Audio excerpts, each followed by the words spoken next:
Pakistan super লিগের Rishad show চলছেই। কোয়েটা গ্ল্যাডিয়েটর্সের বিপক্ষে অভিষেক ম্যাচে বাজিমাত করেছিলেন রিশাদ। 31 রানে 3 উইকেট নিয়ে লাহোর কালান্দার্সকে ম্যাচ জেতাতে ভূমিকা রেখেছিলেন। সেই ধারাবাহিকতায় দ্বিতীয় ম্যাচে করাচি কিংসের বিপক্ষে আরো দুর্দান্ত পারফর্ম করলেন তিনি। এই দিন তিনি 4 ওভার বল করে 26 রান খরচায় নিয়েছেন 3 উইকেট। ব্যাক টু ব্যাক দুটো ম্যাচে 3টা করে উইকেট তিনি নিলেন এবং করাচি কিংসের বিপক্ষে তার ইকোনমি রেট 6.5 ছিল।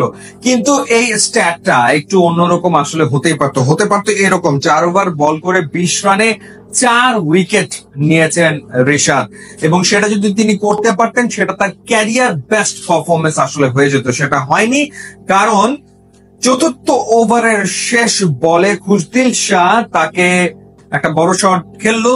বাউন্ডারি লাইনে সিকান্দার রাজা ক্যাচটা তালুবন্দি করে বাউন্ডারি লাইনটা ক্রস করে চলে গেল। সিকান্দার রাজা ঠিকঠাক ক্যাচটা কমপ্লিট করতে পারলেই এটা হয়ে যেত রিশাদের টি-20তে ক্যারিয়ার বেস্ট বোলিং ফিগার। এর আগে তিনি 22 রানে 4 উইকেট নিয়েছিলেন। আজকে সুযোগ ছিল সেটাকে আসলে টপকে যাওয়া, সেটা হয়নি।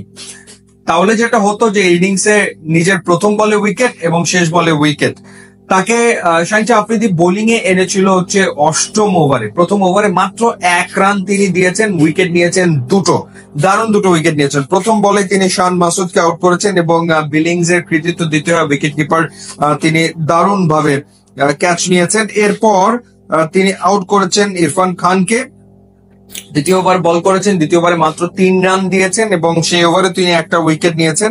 আব্বাস আফ্রিদিকে তিনি আউট করেছেন। থার্ড ওভারে গিয়ে 11 রান দিয়েছেন এবং ফোর্থ যে ওভারটা করেছেন সেই ওভারেও তিনি দিয়েছেন কত রান, 11, 3, 14 আর 1, 15, 11 রানই দিয়েছেন শেষ ওভারটাতে। সো ওভারঅল দুর্দান্ত পারফরমেন্স নিশ্চিত ভাবি।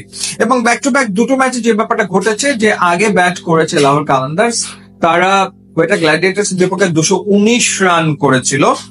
প্রথমে ব্যাট করে ম্যাচটা তারা 79 রানে জিতেছিল এবং সেই ম্যাচে শুরুতেই শাহিন শাহ আফ্রিদি টপ পাওয়ার প্লেতে উইকেট তুলে নিয়েছিলেন। এদিনও একই ঘটনা ঘটেছে, অর্থাৎ প্রথমে ব্যাট করে 201 রান করেছিল লাহোর কালান্দার্স এবং যথারীতি পাওয়ার প্লেতে শাহিন শাহ আফ্রিদি এসেই টপ উইকেট নিয়েছেন এবং 3 উইকেট তো চলে গিয়েছিল, যার কারণে রিশাদের উপর দায়িত্ব ছিল মিডল অর্ডার ভাঙার। তিনি একেবারে নিজের প্রথম 2 ওভারে সেই কাজটা করে দিয়েছেন।